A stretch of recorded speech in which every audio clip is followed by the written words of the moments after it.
Our story begins in the year 1944, during World War II when gunfire could be heard everywhere. We see an American Marine captain named Allison in the Pacific Ocean.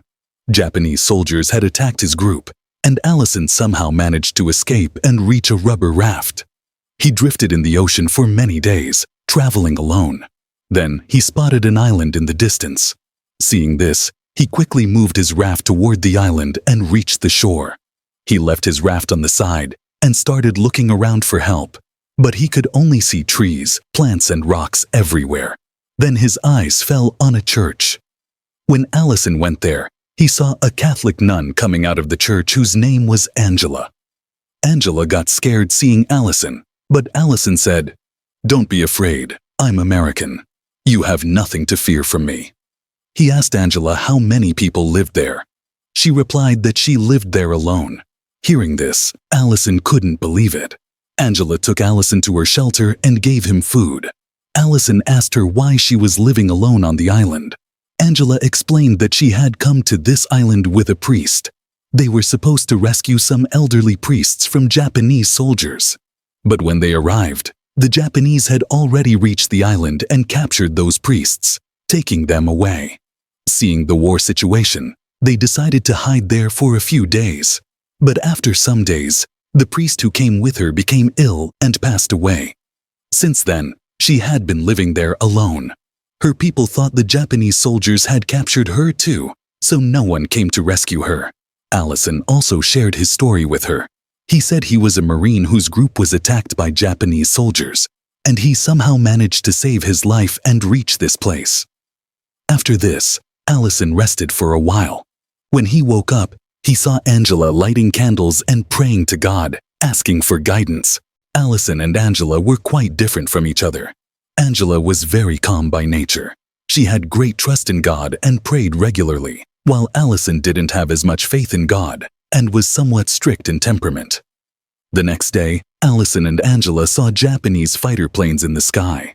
Seeing this, Allison hid with Angela because if they were seen, both could lose their lives. Allison told Angela they should hide for a few days. He had seen a cave where it would be safe to stay. Angela also thought this was right, so she went to the cave with Allison, and both stayed there all day. The next morning, they heard loud bomb sounds. When Allison peeked out of the cave, he saw Japanese planes bombing the island terribly. Seeing this, Angela got very scared and started praying. Allison gave her courage and calmed her down. After some time, when the planes left, both came out of the cave. They saw destruction everywhere. Their house and church were also completely destroyed. Then a group of Japanese soldiers came to the island to set up a weather camp and also destroyed the raft that Allison had used to come there. Seeing them, Allison and Angela were forced to hide in the cave again. Japanese soldiers were moving around them. Seeing this, Allison became alert and stood up with a knife, telling Angela to go to another location. But those soldiers didn't come inside the cave and left from there. Here, Angela told Allison that she would surrender herself to the Japanese soldiers. She hoped they wouldn't do anything to a nun like her, which would give him a chance to escape. She also said they had nothing left to eat. But Allison didn't listen to her and said they couldn't take this risk. They could do anything to her. They had to stay hidden there. In the evening, Allison came out of the cave. He saw that Japanese soldiers had set up many camps. Avoiding them, Then they heard voices from outside and saw that Japanese soldiers were leaving the island, which made both of them very happy. With the supplies left in the Japanese camp, they no longer had problems with food and drink. After this, Allison told Angela that he had been very lonely since childhood and had faced many difficulties. But now he wanted to live happily with her and said he had fallen in love with her. Therefore, he wanted her to change her intention of becoming a nun and marry him after the war ended. Hearing this, Angela was shocked and said she had dedicated herself to God and couldn't betray her God and live with someone else. Hearing this, Allison felt very sad, but he told her that if his words hurt her, she should forgive him.